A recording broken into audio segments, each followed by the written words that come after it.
commencer par un dossier important pour le président Macron. Oui, remarque. Crucial, non? Comment? Oui, les femmes. C'est ça le dossier très bien. important. Ah, très non, bien, d'accord. J'étais sur les travailleurs détachés, c'est pour ça. Vous étiez sur la feuille qui parle du journal télévisé. Ah d'accord, ok, Voilà, d'accord. c'est pour ça. Très bien. Allez, c'est parti. Et moi, je voulais vous dire ce matin... Merci.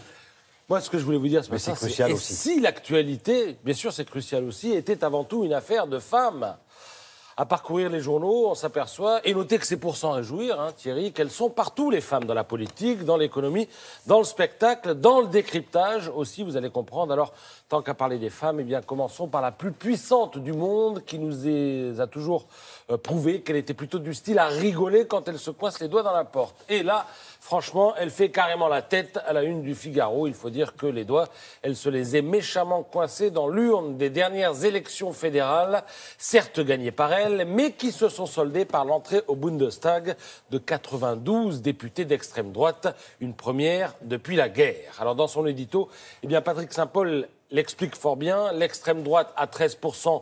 Vu du reste de l'Europe, bon, on va dire c'est normal, mais là, on est en Allemagne. Et c'est la rentrée parlementaire. Même si l'AfD n'est pas un parti néo-nazi, on trouve dans son sillage de mauvais relents, à commencer par ceux qui émanent du discours de certains élus qui se disent fiers de l'action de la Wehrmacht pendant la Seconde Guerre mondiale. Alors ces gens-là, bien sûr, ont un chef. Et qui est leur chef? Une femme. Alice Weidel. Quand je vous dis que les femmes sont partout, en tout cas, ça va être chaud, hein, sous la coupole du Reichstag.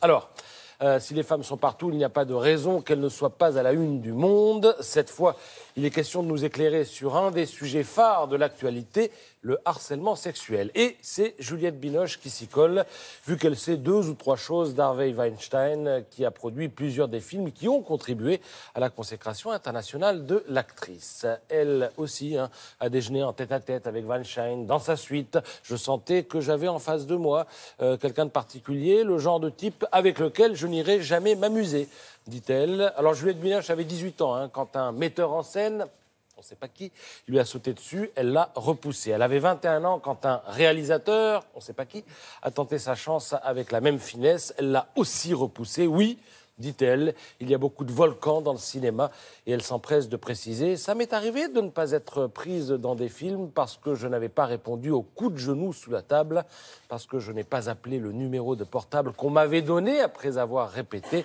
J'ai raté quelques films comme ça. Témoignage à lire dans Le Monde. Alors les femmes sont partout, y compris dans les pages faits divers où règne souvent la loi du plus fort et du plus stupide, et où, par conséquent, les femmes occupent généralement la place de la victime.